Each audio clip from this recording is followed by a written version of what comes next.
రోహిత్ వేములది ఖచ్చితంగా హత్య. ఒక్క మరణం 1000 ప్రశ్నలు. అసలు చేసిన దుర్మార్గం అంతా వీసీ అప్పారావే చేశారు. 8 ఏళ్లు దాటినా వీడని చిక్కుముళ్ళు. 5 పిల్లలు దళితులనే సస్పెండ్ చేసింది. ఈ రోజు రోహిత్ వేముల దళితుడు కాదు అంటే అర్థం ఏంటి? 2 నెలల క్రితమే ఇది క్లోజ్ చేసేసారంట ఆల్రెడీ.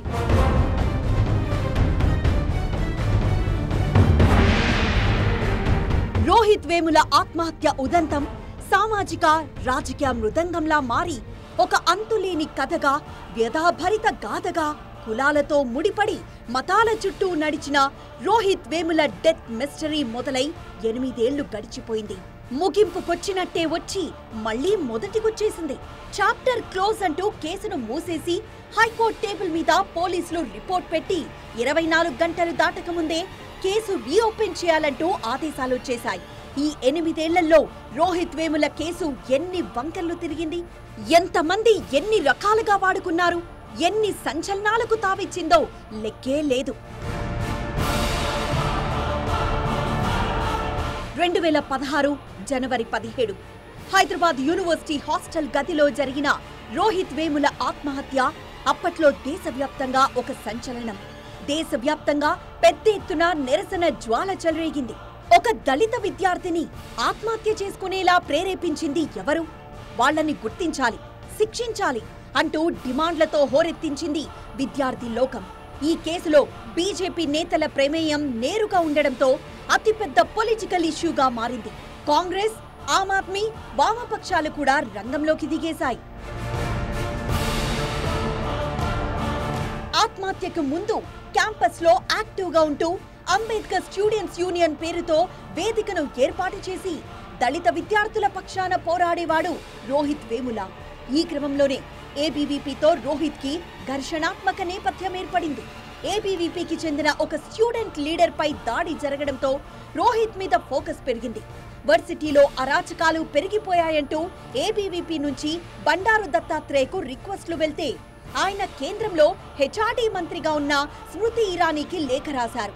ఆమె హెచ్సియు వీసీ అప్పారావుకు ఈ అంశాన్ని రెఫర్ చేశారు.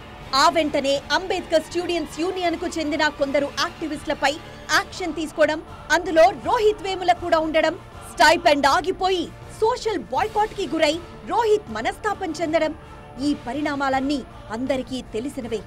కానీ అదే సమయంలో రోహిత్ వేముల ఆత్మహత్యకు పాల్పడ్డం మీదే మిస్టరీ నడిచింది.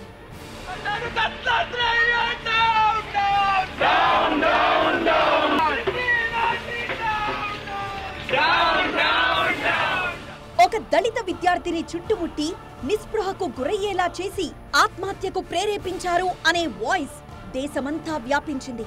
ఇదే క్రమంలో రోహిత్ వేముల దళితుడా కాదా అనే కాంట్రవర్సీ కూడా నడిచింది. తల్లి దళిత కుటుంబం, తండ్రి వడ్డెర కులస్తుడు, నకిలీ సర్టిఫికెట్లతో దళిత విద్యార్థిగా చలామణి అవుతున్నాడన్న అభియోగం రోహిత్ ని కార్నర్ చేసింది. ఇలా బీజేపీ వర్సెస్ బీజేపీయేతర పార్టీల మధ్య రాజకీయ దుమారం రేగి దేశవ్యాప్తంగా పెద్ద చర్చే జరిగింది. ఎస్సీ ఎస్టీ విద్యార్థులు యూనివర్సిటీలో ఎదుర్కొనే వివక్షలను నిర్మూలించడం కోసం ఒక చట్టం చేస్తాం, ఆ చట్టానికి రోహిత్ వేముల పేరే పెడతాం అని హామీ కూడా ఇచ్చింది కాంగ్రెస్ పార్టీ. రాహుల్ గాంధీ, అరవింద్ కేజ్రీవాల్ హైదరాబాద్ కొచ్చి క్యాంపస్ లో స్టూడెంట్స్ కి బాసటగా నిలబడ్డారు. రోహిత్ చావుకు బీజేపీయే కారణమని, బాధ్యులను అరెస్ట్ చేయాలని డిమాండ్లు చేశారు. దేశవ్యాప్తంగా యూనివర్సిటీల్లో దళిత సంఘాలు డిబేట్లు, సదస్సులతో హోరెత్తించారు. ఇండియాలో దళితులపై దమనకాండలు నిజమేనంటూ రోహిత్ ఉదంతాన్ని ప్రస్తావిస్తూ అంతర్జాతీయ సంస్థలు సైతం స్పందించి రోహిత్ ఇష్యూను గ్లోబల్ స్థాయికి చేర్చాయి.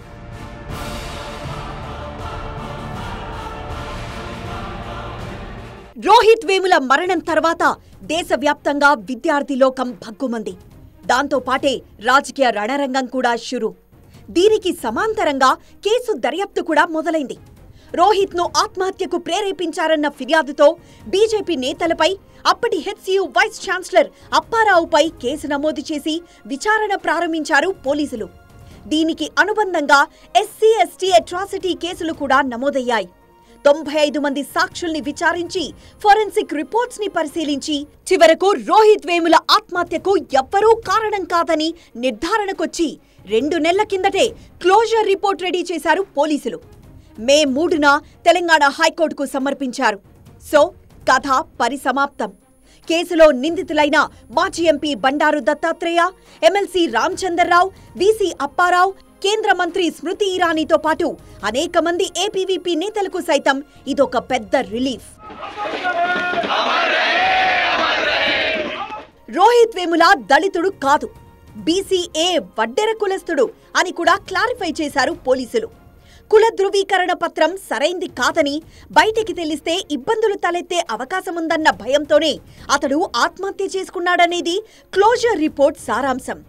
వీసీ ప్రొఫెసర్ అప్పారావు కూడా డ్యూటీ మైండెడ్గా పనిచేశారు తప్ప కక్షపూరితంగా ఎవరి ఒత్తిళ్లకు తలొగ్గి వ్యవహరించలేదంటూ క్లీన్ చిట్ ఇచ్చేశారు పోలీసులు.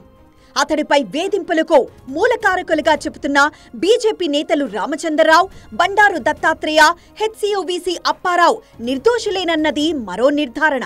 సో రోహిత్ వేముల మరణానికి ఎవ్వరూ కారణం కాదు, నమ్మండి ప్లీజ్ అంటోంది ఖాకీ శాఖ. ఆ రోజు లెటర్ రాసినప్పుడు వీసీ అప్పారావుకి ఎట్లా ఇస్తారు క్లీన్ చీట్? అసలు చేసిన దుర్మార్గం అంతా వీసీ అప్పారావే చేశారు. నా రోహిత్ వేములని చంపింది వీసీ అప్పారావే. అది ఖచ్చితంగా ఆ రోజు చెప్పాను, ఈ రోజు కూడా నేను చెప్పగలుగుతున్నాను. ఆ రోజు సస్పెండ్ చేశారు కదా 5 పిల్లలు. 5 పిల్లలు దళితులనే సస్పెండ్ చేసింది. ఈ రోజు రోహిత్ వేముల దళితుడు కాదు అంటే అర్థం ఏంటి? ఇప్పుడు రోహిత్ వేముల చనిపోయాడు కాబట్టి వచ్చి చెప్పలేడనే చెబుతున్నారా? అది చాలా దుర్మార్గం. నా ఉసురు మీకు తప్పకుండా తగులుద్ది. కేసు మూసివేతపై అనుమానాలున్నాయంటూ మరోసారి నిరసన మొదలైంది. ఇది మళ్లీ ఉద్యమంగా మారే సూచనలు కనిపిస్తున్నాయి. రోహిత్ సానుభూతి పరులు, విద్యార్థి సంఘాలు హెచ్సీయూలో ఆందోళనకు దిగాయి. దీంతో క్యాంపస్లో మళ్లీ టెన్షన్. పోలీసుల వాదన పూర్తి అసంబద్ధమంటోంది రోహిత్ కుటుంబం. 15 మంది సాక్షులు వాంగ్మూలమిచ్చినా పట్టించుకోలేదని ఆరోపిస్తూ ముఖ్యమంత్రి రేవంత్ ని కలిశారు రోహిత్ తల్లి రాధిక. మాకు న్యాయం చేస్తానన్నారు. ఎలాగంటే మళ్ళీ రీ-ఎంక్వైరీ చేసి అది నిజాయితీగా చేయించుతానమ్మా. నేను అడిగింది ఏంటంటే పిల్లల మీద కేసులు కూడా తీసేసేయండి, ఎంక్వైరీ చేసి అన్నాను. ఈ 2 పనులు చేస్తానన్నారు. అది ఈ ప్రభుత్వంలో నాకు ఖచ్చితంగా న్యాయం జరుగుద్దని అనుకుంటున్నాను. ఖచ్చితంగా రాహుల్ గాంధీ చేస్తారు నాకు న్యాయం. 8 ఏళ్లుగా ఈ కేసును రాష్ట్ర పోలీసులే డీల్ చేస్తున్నారు. గతంలో కేసీఆర్ నేతృత్వంలో, ఇప్పుడు రేవంత్ ప్రభుత్వంలో ఉంటూ దర్యాప్తును కొనసాగించారు.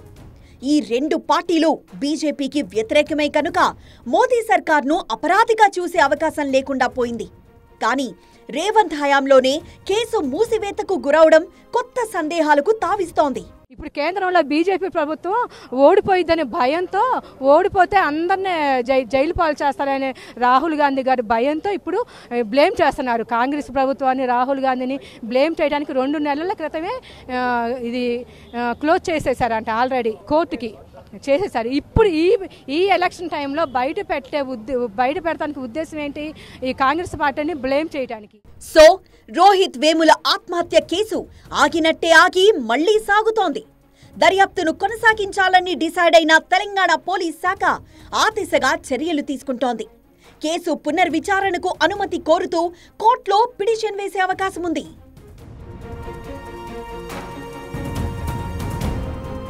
రోహిత్ ఆత్మహత్య ఒక సంచలనమైతే, ఆత్మహత్యకు ముందు రోహిత్ వేముల రాసిన లేఖ మరో సంచలనం.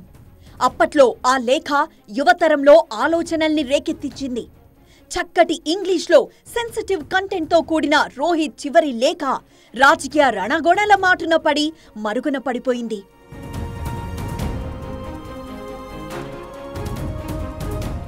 గొప్ప వైజ్ఞానిక రచయితను కావాలనుకున్నా, కానీ ఇప్పుడు ఈ చావు లేఖ రాస్తున్నా అనే ఆవేదన అతడి చేవ్రాలులో స్పష్టంగా కనిపిస్తోంది. సైన్సు, నక్షత్రాలు, ప్రకృతి ఇవన్నీ నాకు చాలా ఇష్టం. కానీ దురదృష్టం ఏంటంటే సమాజమంతా నేచర్ నుంచి దూరమవుతోంది. ఇలా అతడి లోపలి సామాజిక పరమైన సంఘర్షణకు అద్దం పట్టిందా లేఖ. మన నమ్మకాలు బూటకం, మన ఫీలింగ్స్ మనవి కాదు. ఎవరో అనుభవించగా ఎంగిలిపడ్డ భావంలోనే మనం బతుకుతున్నాం. ఒక వ్యక్తిని ఒక ఓటుగా, ఒక అంకెగా, ఒక వస్తువుగా చూస్తున్న సమాజంలో బతుకుతున్నాం అని రాస్తున్నప్పుడు రోహిత్ వేముల ఒక తత్వవేత్తలా ఆలోచించాడు. చనిపోతూ కూడా తన చావుకెవరూ బాధ్యులు కారన్నాడు. సమాజంలోని కుల వివక్ష గురించి నేరుగా స్పందించలేదు. తనపై పడ్డ సస్పెన్షన్ వేటుని, ఆగిపోయిన స్టైపెండ్ పైసల్ని, తనపై జరిగిన వేధింపుల్ని, ఇలా కేసు దర్యాప్తును ముందుకు నడిపే ఏ అంశాన్ని ఆ లేఖలో ప్రస్తావించలేదు.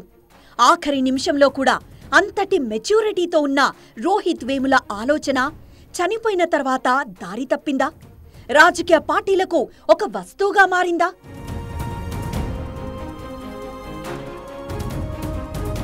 వేధింపులే రోహిత్ వేముల ఆత్మహత్యకు దారితీశాయన్న వాదన అప్పటినుంచి ఇప్పటిదాకా బలంగా నిలబడిపోయింది.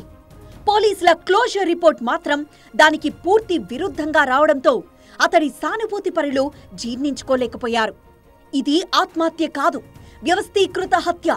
సామాజిక రాజకీయ పరిస్థితులే రోహిత్ వేముల మరణానికి అసలు కారణాలు అనే వాయిసే మళ్లీ గట్టిగా వినిపిస్తోంది. ఇదే ఆధారంగా అతడి కుటుంబంతో పాటు డజనుకు పైగా విద్యార్థి సంఘాలు రోడ్డెక్కి ఉద్యమానికి సమాయత్తమయ్యాయి. రోహిత్ ని తను చాలించేదాకా నడిపిన వ్యక్తులను, శక్తులను పట్టుకొని బోనెక్కించి శిక్షించాలన్న డిమాండ్తో నినదిస్తున్నాయి. రోహిత్ వేముల ఆత్మహత్య చేసుకునేవాడు కాదు. రోహిత్ వేముల అది ఖచ్చితంగా హత్య. వాళ్ళ ఆత్మహత్య అంటున్నాను, నేను హత్య అంటున్నాను. అదొకటి ఎంక్వైరీ చేయాలి.